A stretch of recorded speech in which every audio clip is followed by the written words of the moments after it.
બાપ સૂરજ બપોરનો માસે પૂનમનો ચાંદ. દીકરો હોય દીકરી હોય પરિવાર હોય, માં એનો પ્રેમ છે ને એનો કરુણ પ્રેમ છે, શીતળ છે, ચંદ્ર જેવો. અને બાપનો પ્રેમ છે ને થોડોક સૂરજ જેવો છે. હા, થોડીક એમાં ગરમાઈ હોય તીખાઈ હોય. પણ એક વાત સાચી છે મગનભાઈ, કે બાપ નામનો સૂરજ જઈ આથમી જાય ને તો જગતમાં અંધારું થઈ જાય. જેમ હમણે ભાઈ વડલો ગાયો ને, એક સાયું છે, એ બાપ છે, એક સૂરજ છે તમારા માટે.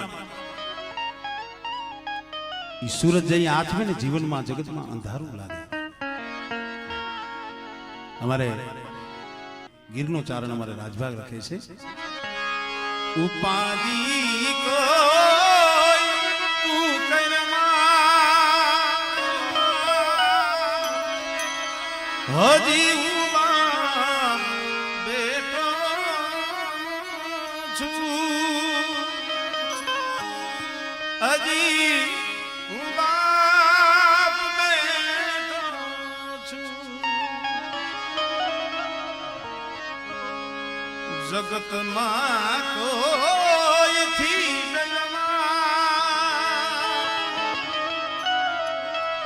હજી ઉમા બેઠો છું, હજી ઉમા બેઠો છું.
ફેંકી દઉં